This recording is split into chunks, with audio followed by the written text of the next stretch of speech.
지금 이 이야기는 몽창 큰 스님을 친견하러 간 오대산 참반기에 대해서 이야기를 하고자 합니다. 몽창 큰 스님 법문을 이제 번역을 하다 보니까 몽창 큰 스님께서 그런 말씀을 하셨어요. 문수보살께서 오대산에 순례 오는 사람들을 접인하기 위해서 천리를 영접을 나오신답니다. 그리고 그 사람이 갈 때는 800리나 배웅을 하신다는 거예요. 그러면서 가피를 하신다고 그러네요. 그래 제가 대만에서 우리 몽창 큰 스님을 2달간 모시고 아주 신심나게 수행을 하고 점찰 참법을 배우고 매일매일 몽창 큰 스님을 모시고 점찰 참법 수행을 했습니다.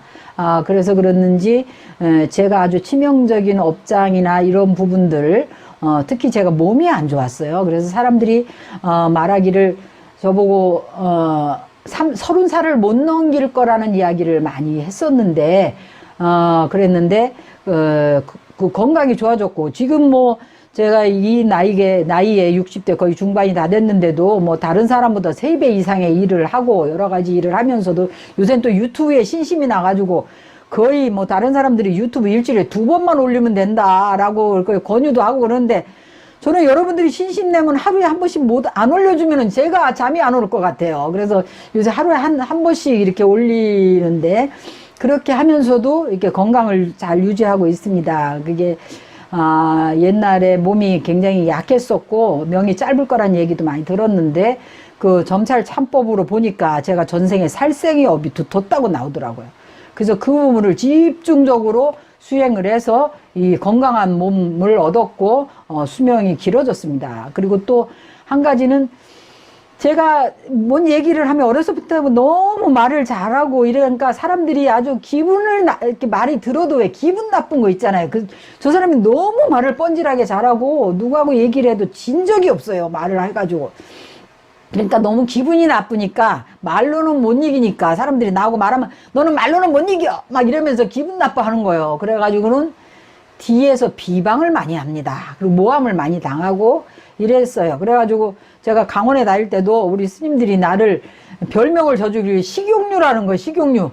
왠지 모르게 말이 느끼하고 막 이렇다는 거라 기분이 나쁘고 그랬는데 나중에는 저를 보고 신심존자 가피의 본전. 그래서 지금 우리 학인 스님들이 저한테 항상 얘기를 할 때 서로 스님은 신심존자, 서로 교수 스님은 신심존자입니다. 신심존자인 서로 교수님의 강의를 자주 듣고 싶습니다. 뭐 이런 얘기를 물론 저 듣기 좋으라고 하는 소리겠지만 그런 얘기를 많이 합니다. 그래서 그때 이제 몽창 큰 스님 모시고 점찰 참법을 했을 때 그 보니까 거기에도 이제 그 남을 기만하고 속이는 이야기를 많이 했었던 모양이에요. 전생에. 그래서 다른 사람을 말이 뻔지름하고 이런 업이 있었어요. 그랬는데 그것이 완전히 소멸돼서 지금은 누구에게나 신심을 주고 법을 설할 수 있는 그런 오히려 그래서 제 이름이 설온데 말씀설자에 나오자입니다.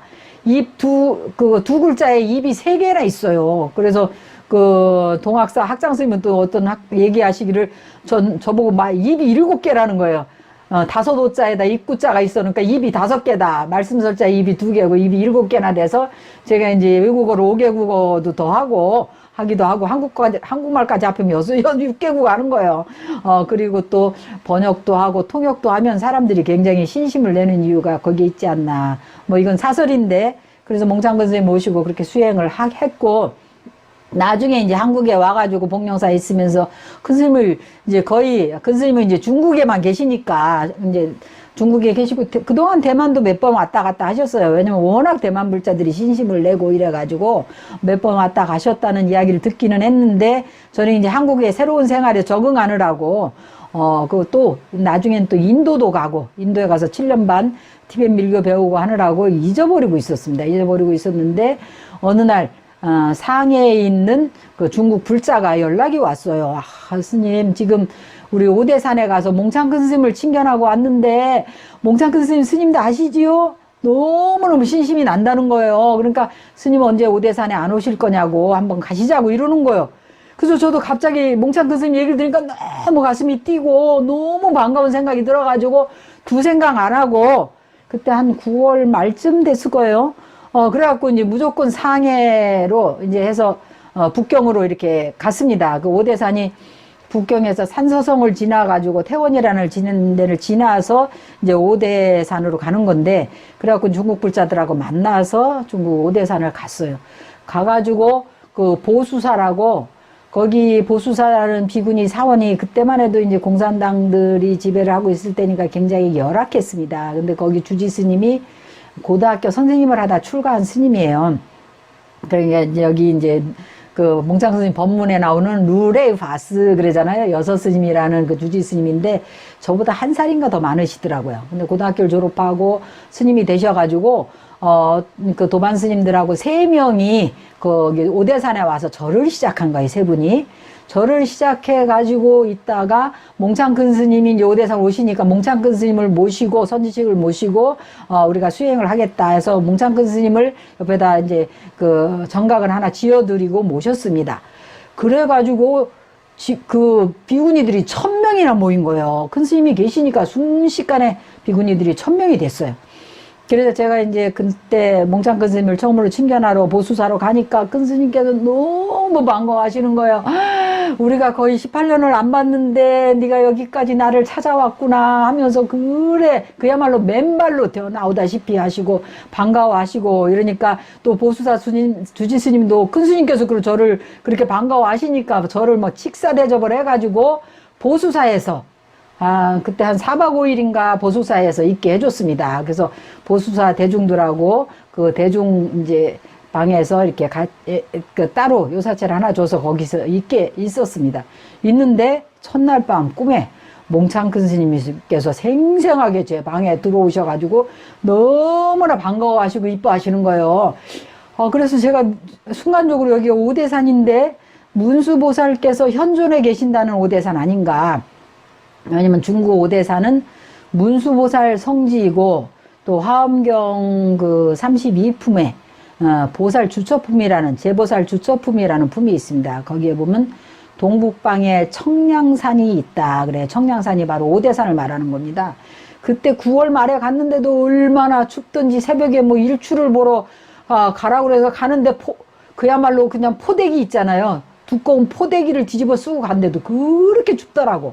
그래서 이제 여름에 가야 돼요. 오대산은 추워서. 그래서 청량산이라 합니다. 청량산이 있는데 거기에 문수보살이 상주하면서 10,000명 대중을 거느리고 지금도 설법을 하고 계신다라는 거예요. 그래 이제 그 몽창 큰 스님이 계시니까 순식간에 그 보수사에 1000명 비구니 대중이 모여 살았어요. 그리고 첫날 몽창 큰 스님이 이제 저를 요사체까지 오셔서 이렇게 반갑게 이렇게 만나주시고 막 이런 꿈을 꿔서 야, 오대산에 오면은 문수보살이 노 비구의 모습으로 나타난다는데 그래서 자장률사도 노 비구 스님을 만났다는 이야기를 들었는데 이렇게 몽창 큰 스님 오신 거 보니까 몽창 큰 스님은 문수보살이구나 제 혼자만 이렇게 생각을 했습니다. 해가지고 와가지고는 또 우리 신도들한테 또 제가 이렇게 신심이 나면 가만히 못 있잖아요. 신도들한테 또 몽창 큰 스님 얘기를 하고 오대산 문수보살 성지에 가서 문수보살의 가피를 입어야 지혜가 열린다. 그런 얘기를 하면서 왜냐면 그 티베트 사람들이 가장 최고의 성지를 생각하는 데가 오대산입니다.